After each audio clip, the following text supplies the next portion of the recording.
देखिए चैप्टर 11 में जो इम्पोर्टेंट पॉइंट्स है उस पर अपन फोकस करेंगे, क्योंकि चैप्टर 11 से 5% क्वेश्चन आते हैं। जो आते हैं उसको मैंने हाईलाइट किया हुआ है। चैप्टर 10, 3, 8 और 10 को बहुत डिटेल में देखिएगा, वरना नंबर्स नहीं आएंगे इस एग्जाम में। ठीक है, इसमें से भी न्यूमेरिकल्स आते हैं जो मैं आपको बता देता हूँ। ठीक है, तो chapter 11 is all about fundamental of risk and return. देखिए कोई भी इन्वेस्टमेंट करता है, इन्वेस्टमेंट करते हैं ना एक ओरिजिनल कैपिटल, तो इन्वेस्टर को केवल प्रॉफिट नहीं चाहिए, उनको ये भी चाहिए कि उनका जो कैपिटल या प्रिंसिपल अमाउंट है वो सेफ रहे, सेफ्टी रहे। ठीक है, ऐसे इंस्ट्रूमेंट में आप खुद नहीं इन्वेस्टमेंट करोगे जहां पे आपको ये डाउट रहे कि कहीं प्रिंसिपल अमाउंट ही वाइप आउट ना हो जाए। ठीक है, जहां पे रूल रेगुलेशन ज्यादा ना हो। ठीक है, कम रेगुलेशन वाले मार्केट जो होते हैं उसमें तो अपने को चाहिए प्रॉफिट, बट इंपॉर्टेंस ये भी है कि प्रिंसिपल सेफ रहे। तो रिटर्न ऑन इन्वेस्टमेंट क्या होता है? अपन ने प्रॉफिट अर्न किया किसी इन्वेस्टमेंट में, ठीक है, उसे परसेंटेज टर्म में बोलते, आरओई बोलते ना, रिटर्न ऑन इन्वेस्टमेंट। तो net profit divided by investment into 100। जितना ज्यादा आरओई हाई होगा उतना ज्यादा बेटर रिलेटिव टू कॉस्ट। ठीक है, बेटर रिटर्न है। Like equity and mutual fund, जहां आरओई ज्यादा जरूरी होता है, एस्टिमेट करते ना कि रिटर्न ऑन इन्वेस्टमेंट कितना हुआ। ठीक है, एक होता है सिंपल रिटर्न।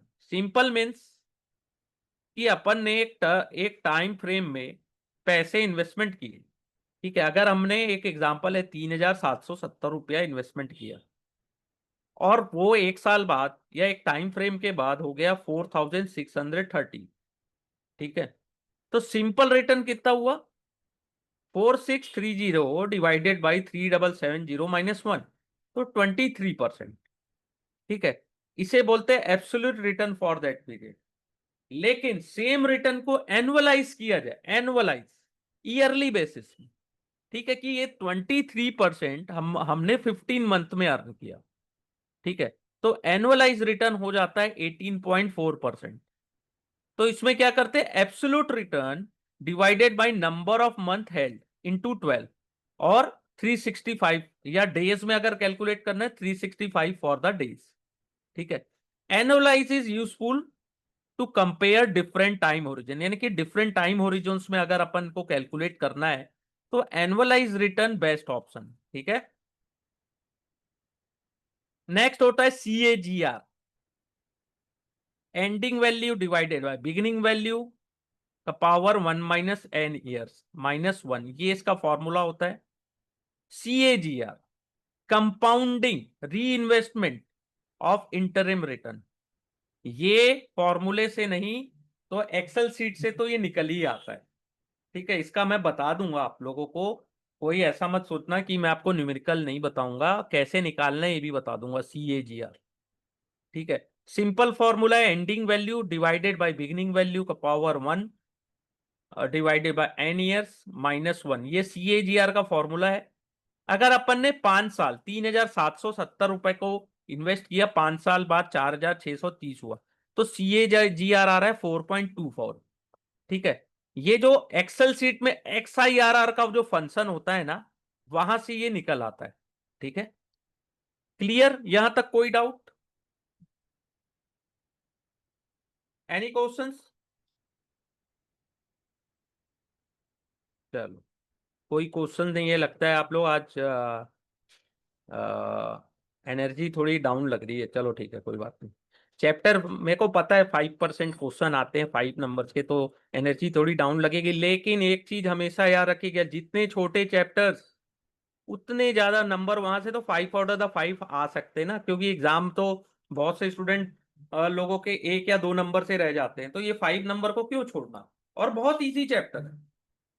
पहला होता है इन्वेस्टमेंट में रिस्क। अगर आपने इन्वेस्टमेंट किया तो पहला होता है इन्फ्लेशन रिस्क, महंगाई। आपने इन्वेस्टमेंट किया है 8% रिटर्न में, लेकिन महंगाई तो 9% है, तो क्या होगा? क्या होगा? Negative real return. सही कह रहा हूं ना सर? मैंने 100 रुपीज इन्वेस्टमेंट किया 8% में, तो नेक्स्ट ईयर 108 हो गया। लेकिन मुझे जो सामान खरीदना था उसकी प्राइस 109 हो गई, तो मैं 1 रुपया एक्स्ट्रा कहां से लाऊंगा? तो वो निगेटिव रिटर्न है वो। ठीक है। ये वेनेजुएला वाला एग्जाम्पल आता है कई बार। वेनेजुएला में हाइपर इन्फ्लेशन हुआ था, छह 65 इन 2018। बॉन्ड इन्वेस्टर तो डिफॉल्ट, वर्थलेस, बॉन्ड बॉन्ड खत्म, बॉन्ड मार्केट खत्म, और जो मार्केट इंडेक्स है वो 1000 टाइम भागा था, सर्ज हुआ था 1000 टाइम। ठीक है। इक्विटी जो है वो इन्फ्लेशन को कुछ टाइम तक कंट्रोल भी कर सकती, लेकिन फिक्स कैश फ्लो नहीं कर पाते। क्लियर यहां तक?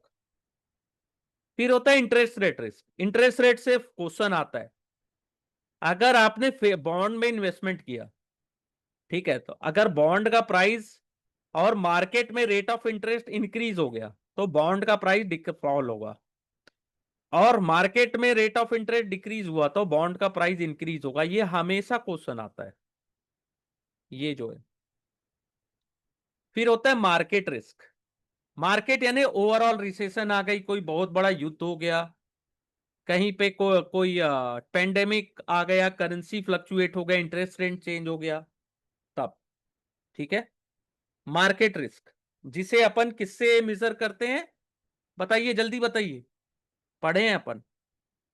Market risk, market risk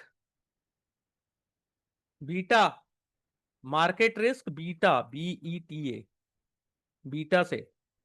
business risk, किसी पर्टिकुलर कंपनी की खराब स्थिति हो गई जिसमें आपने इन्वेस्टमेंट किया था, खराब स्थिति आ गई, मैनेजमेंट का डिसीजन खराब, कंपनी के प्रोडक्ट खराब, कंपटीशन बहुत हाई था, खत्म हो गया, तो उसको अनसिस्टमेटिक रिस्क भी बोलते हैं। लेकिन बिजनेस रिस्क को डाइवर्सिफिकेशन से रिड्यूस किया जा सकता है।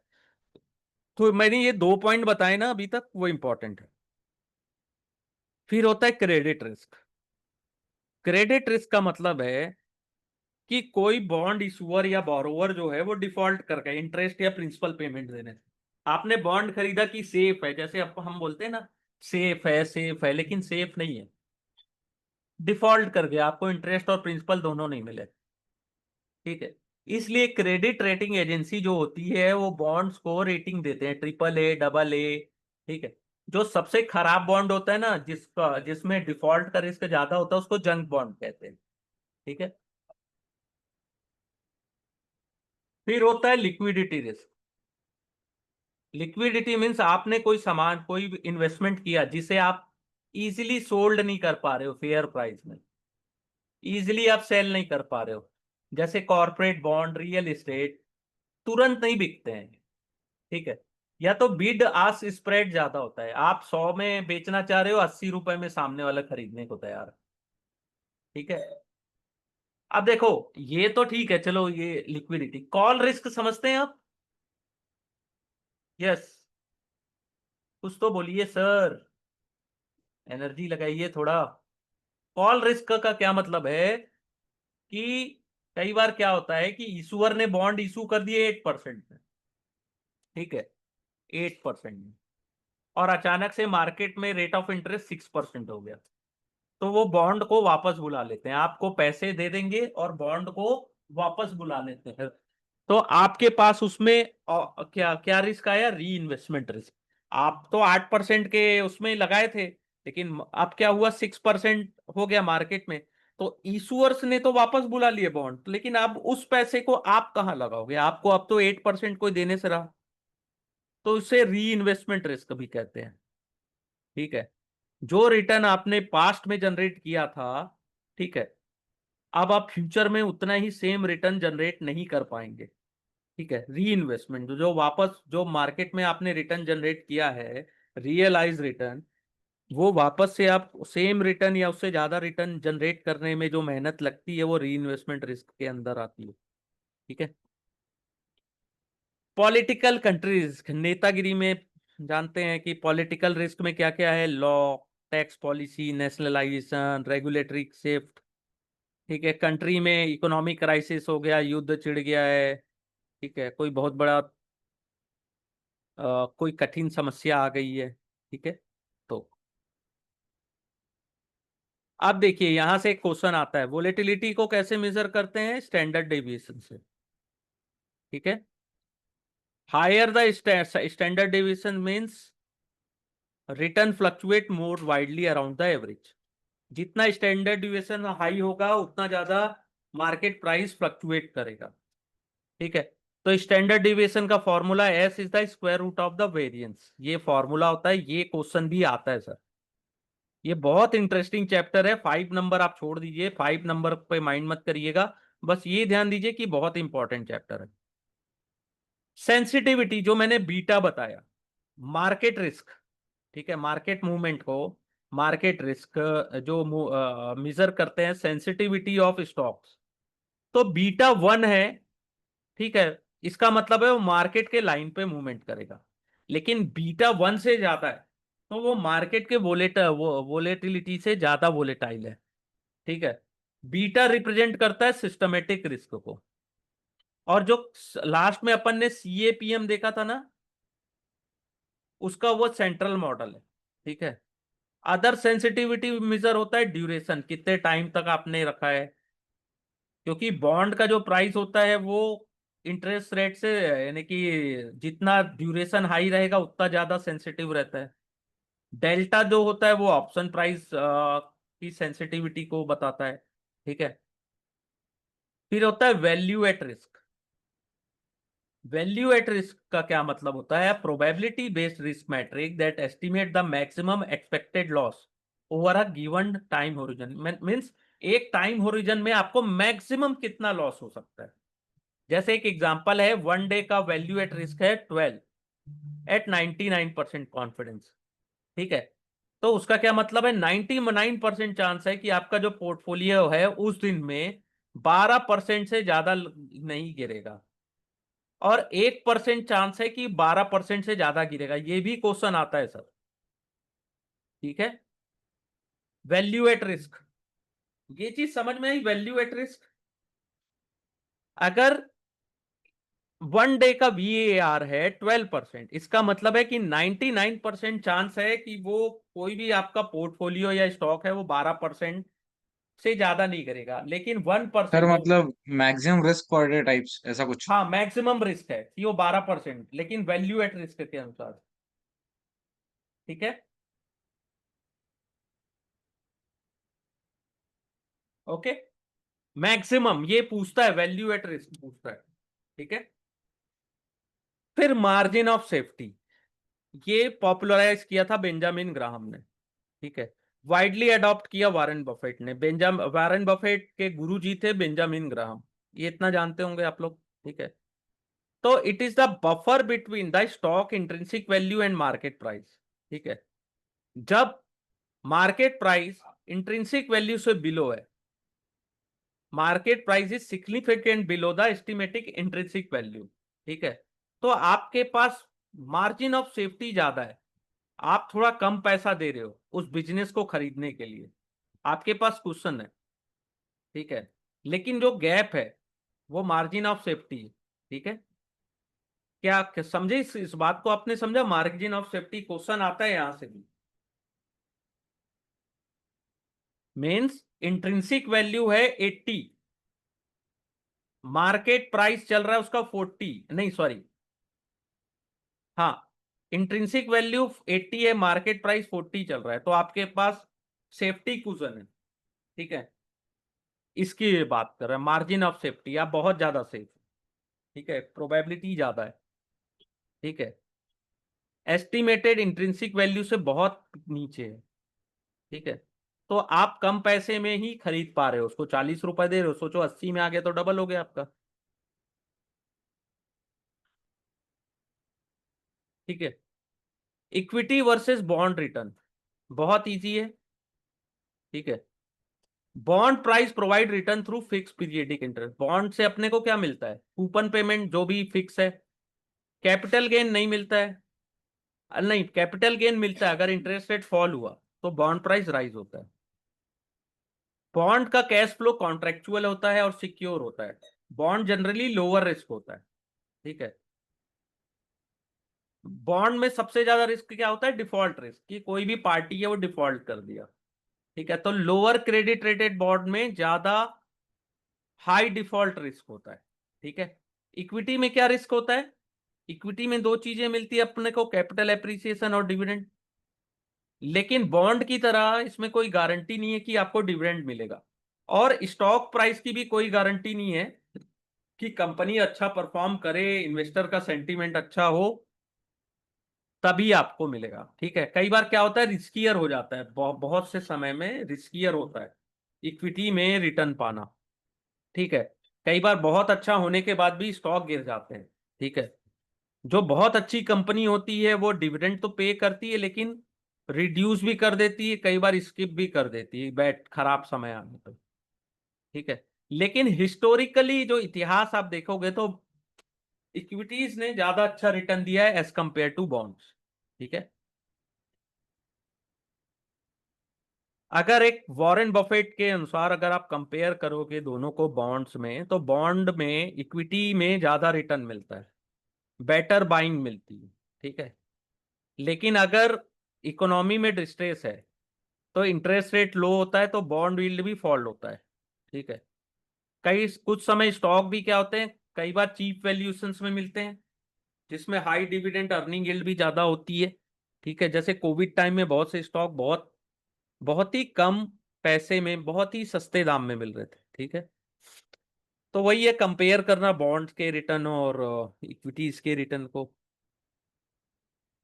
अब देखिए ये यहां से क्वेश्चन आता है, देखो रिस्क एडजस्टेड रिटर्न पहला होता है जेनसन अल्फा, इसका फॉर्मूला याद रखना। और जेनसन अल्फा प्रेडिक्ट करता है CAPM, capital asset pricing model, expected return को प्रेडिक्ट करता है, ठीक है। इसका फॉर्मूला क्या होता है? Jensen alpha equal to portfolio return, ठीक है, risk free return plus beta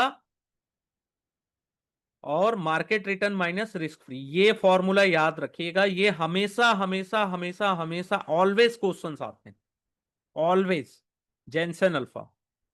फिर आते शार्प रेशो, ये क्या टोटल रिस्क कितना वोलेटिलिटी में मेजर करता है, risk premium per unit of total risk. इसे कैलकुलेट करते हैं portfolio return minus risk free return divided by standard deviation. तो शार्प रेशो में स्टैंडर्ड डेविएशन का यूज होता है, ठीक है। फिर ट्रेनोर, ट्रेनोर में सिस्टमेटिक रिस्क, डिनोमिनेटर में स्टैंडर्ड डेविएशन की जगह क्या आ जाता है? बीटा। ये हो जाता है ट्रेनोर, ऑलवेज आता है। ये तीनों में से एक क्वेश्चन तो आते ही है। कैसे सर, मैं सही बोल रहा हूँ? ध्यान ही नहीं मेरा सर इस पे ये क्वेश्चन, मतलब ये नहीं आया? टॉपिक पढ़ा ही नहीं है मैंने टॉपिक ना, तो मैंने स्किप न- किया होगा शायद ये क्वेश्चन। अच्छा अच्छा, नहीं आते हैं, हमेशा आते हैं, ये तीन में से एक क्वेश्चन आता ही आता है, ठीक है। फिर बिहेवियर बायस, इन्वेस्टर का बिहेवियर कैसा होता है, इससे भी क्वेश्चंस आते हैं। एक होता है लॉस एवर्जन, ये म्यूचुअल फंड में भी है, ये जो बिहेवियर बायस है म्यूचुअल फंड में भी है।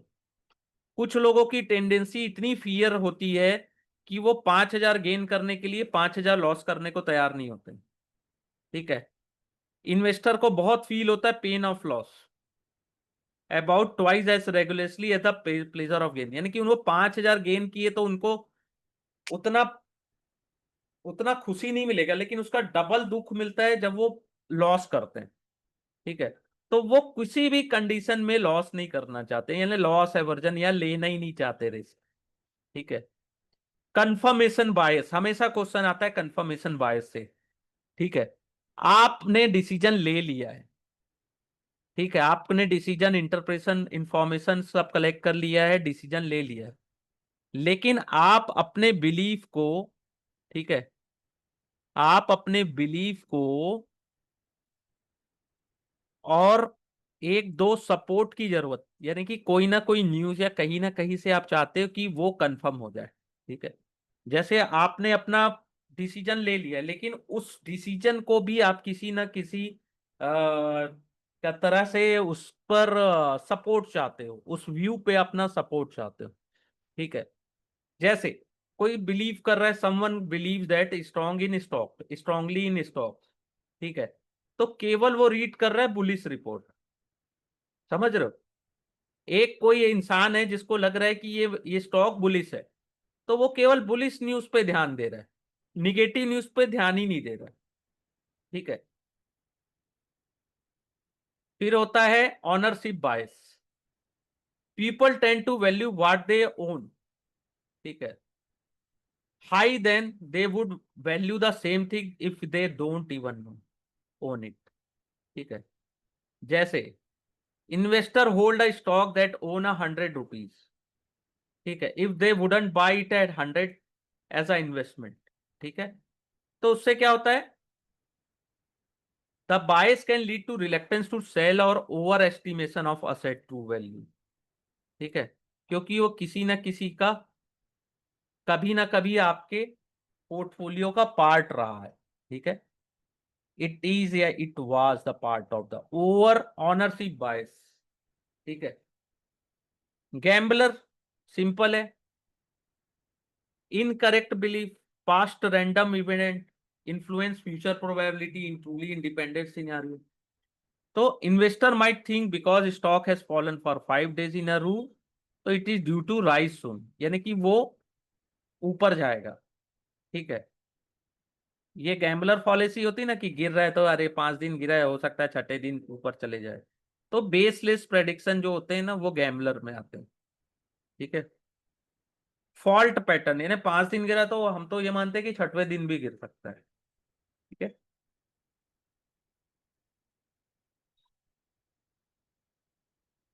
फिर आता है winner curse, specially in auction और बिडिंग वॉर। ठीक है, to over pay in order to win the assets. कई बार क्या होता है, इन इन्वेस्टिंग कॉन्ट्रैक्ट्स, आईपीओ और acquisition, winner curse mean victory में end up paying more than the intrinsic value.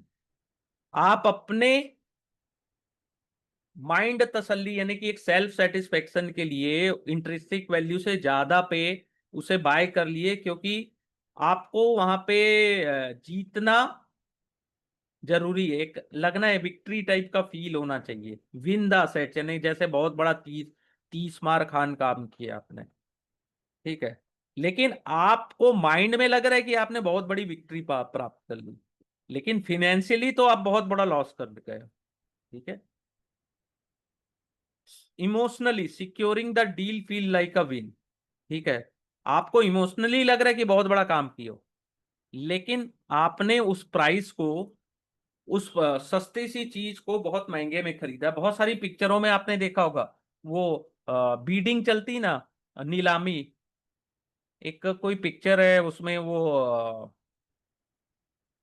क्या राजकुमार राजकुमार रहता है ना, वो बीडिंग करते हैं।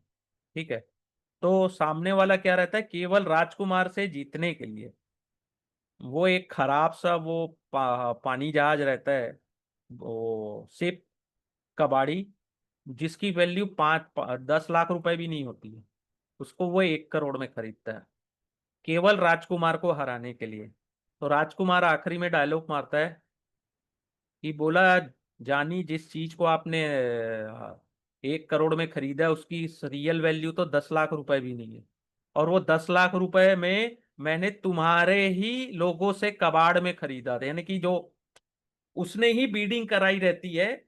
ठीक है, और 10 लाख की चीज 1 करोड़ में उसको सेल कर देता है, और सामने वाला केवल उसको हराने के चक्कर में 1 करोड़ में उसको खरीदता है।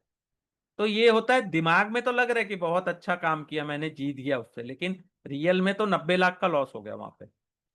फिर होती हर्ड मेंटलिटी। इसका क्या मतलब है कि inclination of follow the crowd और प्रिवेलिंग मार्केट ट्रेंड। ठीक है, the assumption that majority can not be wrong, जो मेजॉरिटी लोग हैं वो रॉन्ग नहीं हो सकते। Social pressure, belief, superior information. ठीक है, तो हर्ड मेंटलिटी की सब, पूरी दुनिया यही पॉपुलर स्टॉक है। ठीक है, ड्राइविंग प्राइस भी अच्छा चढ़ रहा है, तो हर्ड मेंटलिटी है। अगर गिरा भी तो सबके लिए गिरेगा, ठीक है, लॉस होगा तो सबका लॉस होगा, प्रॉफिट हो रहा है तो सबका प्रॉफिट होगा, ठीक है।